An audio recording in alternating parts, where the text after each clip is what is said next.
Okay. Good morning, everybody. Can you guys on the phone, can you see the screen? Okay. Yes, sir. Awesome. Okay. So, Indeed. thank you. So this morning we're going to be talking about conditional logic in Microsoft Excel, which is probably the best way to kick off your weekend. I realize that. So this is the reason I wanted to do this internal training. I actually built this before I knew I was actually going to speak on this subject, so this is really meant for you guys. A lot of you guys will come to me with asks for like, hey, my Excel is broken or something needs fixing, and then I just kind of type in some numbers and stuff, and then it works. So I wanted to pull back the curtain a bit just so you can see what I'm doing. Like, I would say maybe 60% of the time something's broken in Excel, I use conditional logic to fix that problem. So it's pretty cool, a little abstract to think about, but it's really something that not a lot of us are taught and has a lot of potential for some creative stuff. So as we get started, I'm sure the first question is, what in the hell is conditional logic? And that's a fair question because it's actually called different things. There's like conditional statements, whatever. Michael and I call it conditional logic, so we're just going to stick with that. That doesn't really have a specific name. So it's really an if-then statement. So you're telling Excel if a cell has this, then that. I know the verbiage is confusing. In Excel, there are cells. Yeah, it's really, so like A1, B2, so if A1 has this, then give me that in B2. You're creating something new. Now, Excel really has two ways to visualize conditional statements within the platform. And the first one I'm sure a lot of you have actually used. I've actually seen this in a few reports, and that's conditional formatting. So that's where you want to highlight things you already have. And it's pretty nifty, so we're going to go back and forth between PowerPoint and Excel. It just takes my computer a moment. Okay. So I'm going to zoom out a bit. So conditional formatting, for example, that's where you're just kind of highlighting what you already have. Like you can put color scales on things. You could put icons over them. Oh, you can do them at the same time. Don't ever do that. Like if I were to, like, this is atrocious, but okay, I didn't know you could do that. But like what you're doing is you're just like for a client or something like that, you're just highlighting what you already have, and that's great. Like I know in the PPC reports we have bars like this that just point out specific things. That's fine. You can't really get that creative though. You're just highlighting what you have. So let me sort of show you some basic examples here in the sheet that you guys should have if you have a laptop. So I have the if-then statement. So if a cell has this, Excel gives me that. Or if I have yin, Excel gives me yang. I could say cash, money, cash, money. Cool. So again, you can get really creative here. You're doing something new. You're not just highlighting what you already have. Okay, so again, I know a lot of you do conditional formatting. That's fine. It's good for the reports that we do. I just want to focus on conditional logic because that's where you do new things and create new ways that the cell works. So again, this is the statement you're doing. Like you're literally telling Excel, if I have this, then give me that. So a couple other examples here. You can really change the way things look. For example, if I have the number 2, you could just make it read 2, the word. Or if you want to show how something is created, say I have the number 4, well that equals 2 plus 2. And again, you can do really whatever you want because if I type in my job title, Excel can call me a big nerd, right? And then also, you can say if I type it in incorrectly, you can just say error. And then one thing that's really important for when, like if you bring in new data and things are missing, you can tell Excel if the cell is blank, well then give me nothing. There's nothing there. So just kind of the basics of what we're going through. Now I'm going to show you how this function is built, like the most basic one. So in Excel, whenever you have a function, you start with the equal sign, and then you could do like sum or some other function. So for this, you just do if, and then you use a parentheses to open it up. You have your first logical test, so we'll do an example of that. You don't actually type in the words logical test. And then you have to provide, so what happens when it's true? So for my example, I said, so if the cell has the word this, then give me that.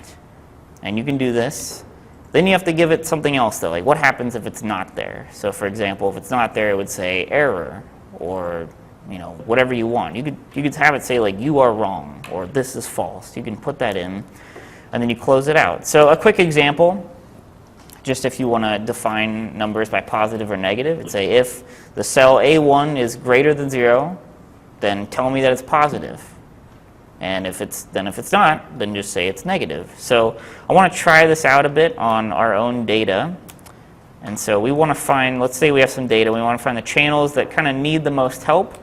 And by that, we're going to identify them as good or bad. That is the most simple analysis. Probably too simple for doing for a client, but let's take a look. This is, I think, about a month's worth of data off of the Portent site, maybe a little longer. So we want to define good or bad. Let's say that conversion rate is what we're using to judge that. So the thing about Excel, what we're using right now, is these are tables. I like to put everything in tables because then you just have to do the function once, and it'll fill in the rest of it for you. So can you guys see this okay? I can try and zoom in a bit. Well, that didn't really help this top part. Okay, so I'll zoom back out. So we started off, we say equals if, and then if you can see it, I know it's really small over there. Excel wants to help you along. It says, okay, you want to do the if statement, give me the logical test. So we can go down, let's say if conversion rate is greater than 0, and then you do a comma, we could say this is good. And whenever you put text in there, you have to put quotation marks around it. So I'm saying like quote good, unquote. And then if it's not greater than 0, well, then we say it's bad. And then we just close it out with the parentheses. And then it fills it all in. So according to this, all of the channels were good except for display, which is apparently bad because it has no conversions. And then once you have that, like if you need to change your judgment of what's successful or not, you can edit that. So we could say if it's greater than, let's say, like 0.05. Well, then now they're all bad. So you gotta change it around. You can do that off of you could do it off goal completions. I'm just doing conversion rate. So just a quick example. We'll go kind of back and forth. The next step here is that what if the statement has multiple criteria? So what if you want to say that a channel is good or bad, but you don't want to base it off just conversion rate? Maybe we have a couple other things at play. So that's fine. We can do that. You just have to add to the function you already have here. So that's when you use the OR clause. So if anybody here has taken like a logic class, this is kind of what OR means. So if P is true and Q is true, then either one is true. I don't want to get into logic too much. This is just like the basic tenet of what this stands for in Excel. So let's say this is the original one we had, and we want to add something to it. That's fine. We just make the space, and then we add this OR aspect to it. So the key thing here is that if one of these is true, then it's fine. And then if all of them are false, then you have to say, okay, all these are false. And you can actually string this together a lot of times. I think the maximum you can do is 32 per line, which you never want to get that far. That's ridiculous. So here's an example. So if the cell either has Nickelback or Creed, that's awful music. But if neither of them exist there, then it's acceptable. Like, we're in a good place, neither of them are there. That's fine. So let's go back to the example. We can identify channels with strong or weak engagement. So in the Excel sheet, we have this data here. I'm going to clear all this out. So for engagement, we're going to, let's say, bounce rate and pages per session. Those are some behavioral metrics. That's engagement. Let's use that. So we say if, begin that. And now we want to put in OR, because we have a few different things that are at play here. And again, it'll tell you, it says, okay, give me the first one, give me the second one, keep going, whatever you want to do. So let's say we want the bounce rate to be less than 50%, or pages per session can be greater than 1.4. Cool. And then you actually have to close that out with the parentheses, like the or statement is its own thing. Okay. So you put the if and then the or right inside it, so it's not actually if and then a statement and then or. Right. I just like to separate them line by line. You know, you could string this all together on one line if you want. So if or. Yeah, you do have to put a parentheses to separate them. So if they have a decent bounce rate and they have good pages per session, if they have either of those things, then we say that they are a strong channel. If they don't have either of them though, then we say weak. Then we close it out. Oh, and of course I did something wrong because that happens all the time. Oh, comma. Right.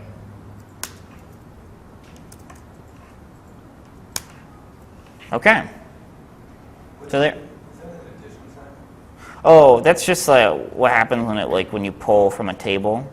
So instead of saying like cell C2, it just says bounce rate, and it'll use that plus sign. I actually don't know why, but don't worry, we're not actually doing any addition.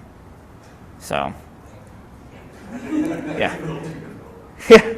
Yeah. So again, by this standard, some of these could have a poor bounce rate, but good pages per session, or vice versa, still counts as a strong channel. So, any questions so far on how this works? Okay, cool. So then the last one I want to touch on, because I don't want to spend too much time just putting in stuff into Excel in front of you guys, is how to make that statement a little stronger, and that's using the and, like if and. You're sort of double or nothing. You can't just have one or the other, you have to have both of them to make it true or false. So this is what we had before. Either one of those could be true and you get your true statement, but now we're going to replace that. You got to be a little stricter. So now it's and, okay? So now all of them have to be true to get your true statement, or if any of them are false, it just reverts to that false statement. So an example here, if you have wine and cheese, that's classy. But if you only have one or the other or neither, that's less classy, right? I mean, still kind of classy, but not the best you could get. So now let's go back to what we had in Excel. I don't know if this will actually change it, but let's take a look. So if I honestly just switch out and or for and, let's see if it changes anything. Yeah. Now all of them are weak because even if they just have one of the good bounce rate, that's not enough. You need a good bounce rate and a good pages per session. So according to this, PPC is the only strong channel, of course. Nice. So that's just sort of an example of how this works. What I want now is for you guys to try it out. There's some sample data in the sheet that I sent all of you. This is going to be based around a hypothetical donut party, which we're kind of having right now, I guess. So you can either work in groups or you can just do this on your own, whatever works. What you can do in this Excel sheet, there's a tab down here that says donuts. I hope I included everybody. If not, I apologize. And so what it has is your name, your favorite kind of donut, and then your favorite beverage with that donut. If you're offended at all by whatever I put in there, you can change it. That is your own sheet. I don't care. Change it whatever you want.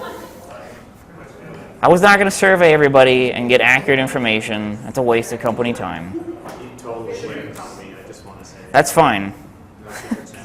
Yeah.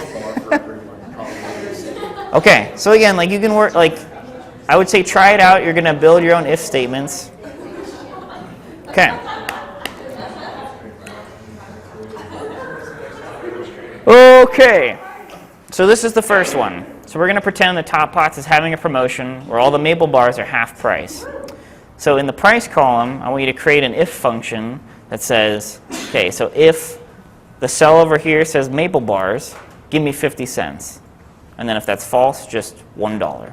So I'm going to give you a couple minutes to run through that on your own, and then we'll give it like 2 minutes.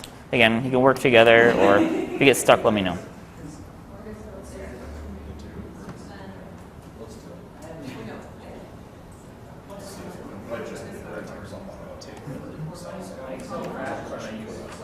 Yes. Covering taking the variables out into separate sheets so that you can basically input them and change them at will without having to affect the formulas. So that you make the formulas tie back to that goal. So what do you mean by the variables in there? So say in here. Well, in your example before, it was easier because you were changing the value of, like, if bounce rate and this was greater than 0.5. Yeah. If you take that 0.5 and make it a cell, and you can change the targets and will. Oh, right. Without touching it. Right. Yeah.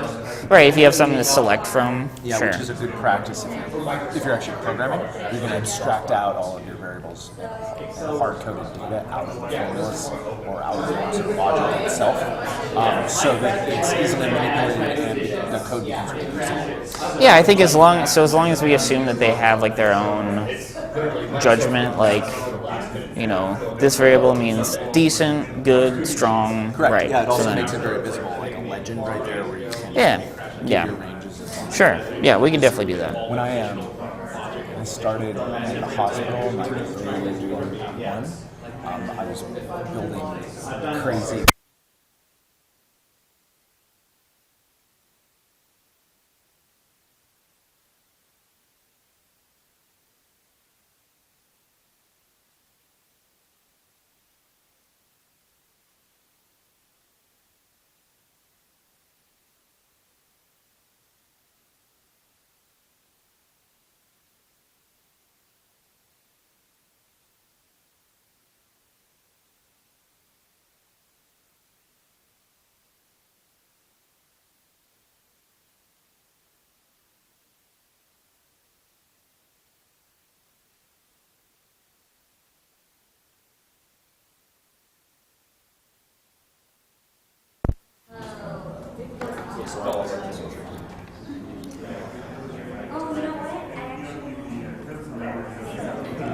Okay, so who here figured it out?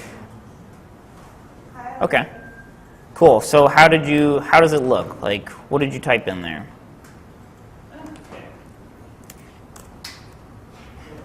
Just did the if bracket and then favorite kind of donut equals maple bar, comma 0.5, comma 1, and then close it. Cool. And again, if I'll probably need to repeat it, that if you put in text like the equals maple bar, it's got to have quotation marks. So that can be tricky. What about if you put it in a dollar sign? What happens if you put a dollar sign there? Does it break your formula? Probably. Yes. Okay. I don't know. I know the answer. All right. So there we go. And then again, like if you wanted to combine this with conditional formatting, like you could, right? Like we could just say, it highlights the ones that are 50 cents, $1. So you could do conditional formatting and conditional logic combined and just be a total badass with that, but that's up to you. Yeah. How come I'm used to when you click on a cell, it will just enter it as like V2. Why is it giving like bracket at? Because it's in a table, like the table. That's how it names like the columns. So, I think you could actually do it. Like we could say, instead, yeah, we could just say B2. So so Excel actually has a table. You can specify or range a certain set of rows and cells as a table. Usually it's a worksheet. If you select data on a sheet with a table, it automatically changes the format. It changes the way you address things. It makes it easier to work with data. Yeah, but see, I just changed it here. So like B2, B3, everything stays the same. So if you want, you could just say that. Yeah, it's just the table, the way that they list tables in there. Okay, so let's do another one. Okay, so the next one Let's say we get to the top pot place, and then they say they have updated the discount to also include chocolate donuts. So we're going to update it to show 50 cents for maple bars or chocolate. So if you have the function in there, go ahead and try and add that or statement in there. And let me know if you get stuck.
Okay, so did anybody get that one?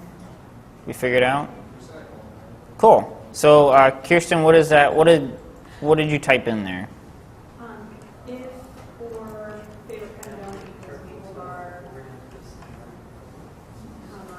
favorite kind of donut equals chocolate,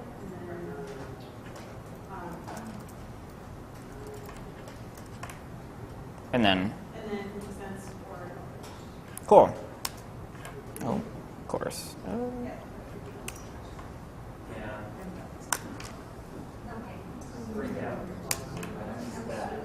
Nice.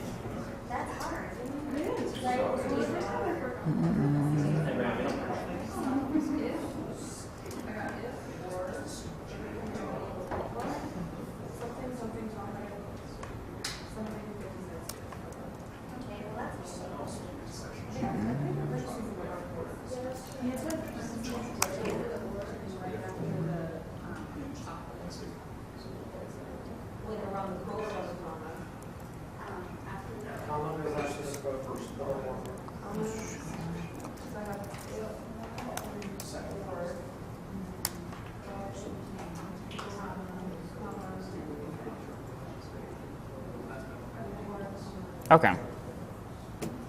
Cool. So you just kind of add the or statement. It's not too crazy.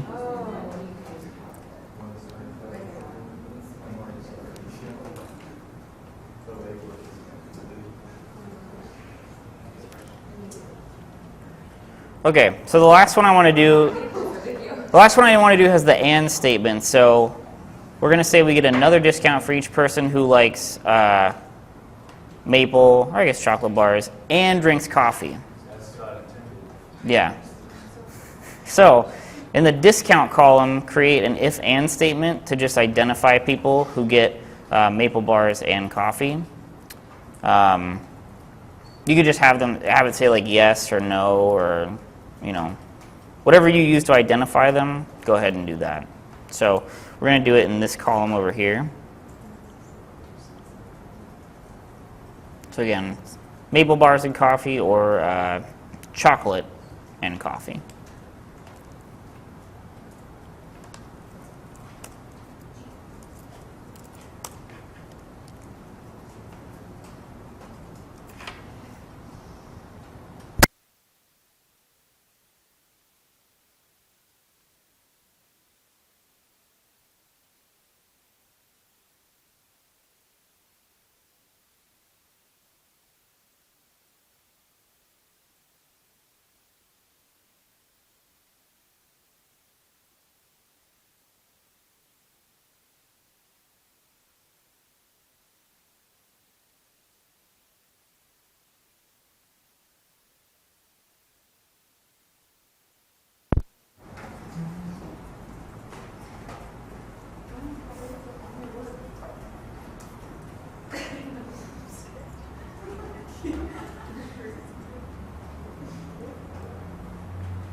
No.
Okay, so who did you guys figure this out? Did anyone? Cool.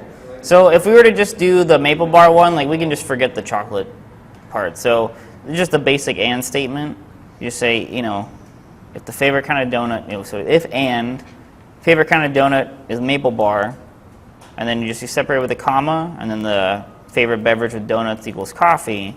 You just say discount or no discount. You could say yes or no, whatever you want to use to identify them. So according to that, only Alex and Tracy get the discount from my sheet. Although I'm sure some of you actually like maple bars and coffee, so you can edit that in your own sheet. So, No, Zach. oh, it's Zach, my bad. I thought it was Tracy. Sorry, Zach. Yeah. So any questions on that? Yeah, Jared? In my execution, because you initially said maple bar Or chocolate, yeah. So I initially did mine by referencing the price call for the 0.5. Sure. However, I'm curious about the ability to nest an or inside an and. Yeah, there is that. So, Ken and I tried to do that and failed miserably. yeah, and that's my bad for not making the I did like maple and chocolate, and then I said only find maple. So you can nest them, because I mean we're nesting an and statement in the if statement, so you can definitely do that. So let's see, we could do if. One way to do it, I don't even know if this is the most efficient. We could do if or. Yeah, because the way you describe it, you need to actually flip them. So you Okay. do if, and then or. Right? That was my understanding. Okay.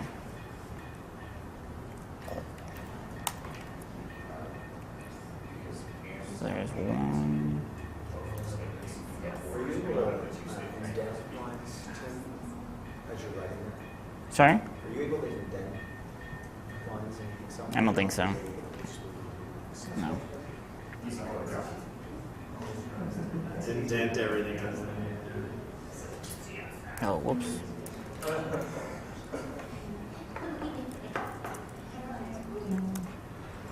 Need to start at the top one. I always forget that. Okay. So I'm nesting an or in here. So the first one is, this is really the and statement. If we have maple bar and coffee, or if we have chocolate, which I can't spell, Excel doesn't have. and coffee.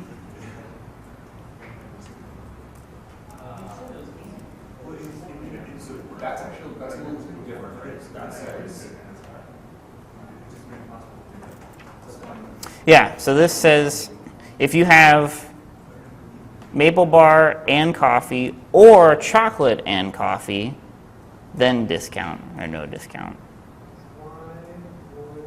So what it looks like to me is you're saying, because the or is beneath the and, it looks like you're actually evaluating the two full statements rather than the other. What I would have done, what I thought would have been correct would be to say, if and or maple or chocolate, close parentheses, and this, then Sure, that's definitely another way to do it. Like, yeah, I'm sure mine's not the most efficient. I'm just trying to I just kind of speak it out and put it into Excel. And so now, with that, so now Kirsten also gets the discount because there's chocolate and coffee. But it's also shut down the original one. Okay, so let's figure that. So why do you guys think this one isn't working? So we have or coffee and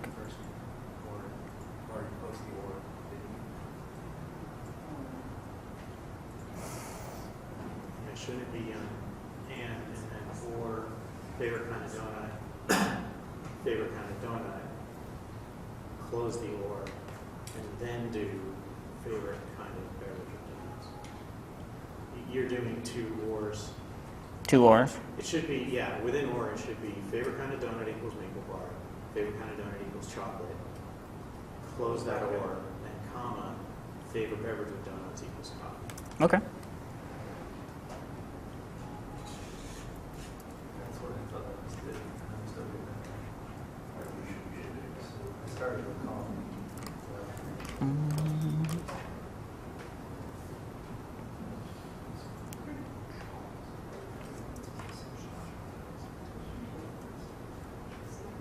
There we go. Cool. Okay. Perfect. So that's the other thing is it's really easy to just get overwhelmed by some of these. So you can do when you have more than 3 lines of this, it gets kind of chaotic. But it's good to practice with this. So just some other ones that are pretty useful, and these are ones that I would focus more when I actually speak on this, because this is good for making sure that your spreadsheet's really secure and making sure that when you refresh data that things don't break down. So if error is the big one. So if you try to divide something by 0, it'll freak out. And so you can make it say, okay, if there's a 0 there, then just don't bother. Just show it as a blank, or you can say leave this alone. So same thing with if NA, NA is not available. So if that just shows up, you could force Excel to just leave cells blank, because you don't want to send a report that's just covered in errors and NA stuff. So that's nice. And then Sumif and COUNTIF, only make the sum of these if there's some certain things in line, or only count them if. So again, it can get pretty confusing pretty fast. It's just really nice to be able to create something new like this. It's a lot more powerful than conditional formatting. So yeah, I just encourage you to try it out. It's a great way to fix things that are broken in Excel. So yeah, any other questions?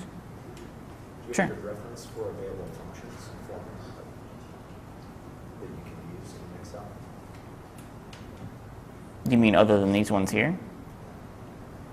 Like a cheat sheet. Well, I don't have one readily available. That's a good point, though. You could probably find one. Yeah, maybe we should do that, actually. Pretty sure a friend of Port's Andy Cushing has one available. Yeah, that makes sense. Yeah. Right, because I think every month I find something that makes it easier than what I used to use Logic to try and input like the month and the day of a report, but now you can actually just change that with a little bit of code. So, yeah, and then if you ever get stuck, Microsoft Excel, like their support site is really awesome. They always have examples you can like actually work through on your own. So, yeah. Sorry. Oh, go ahead. Just go to Google and search for what you want to do. There's so many good resources out there. Yeah. You'll probably find it. Yeah. What are the top things that you find yourself doing with this? And what are the most common data sets or problems you're trying to solve? What do you find that you're going to this?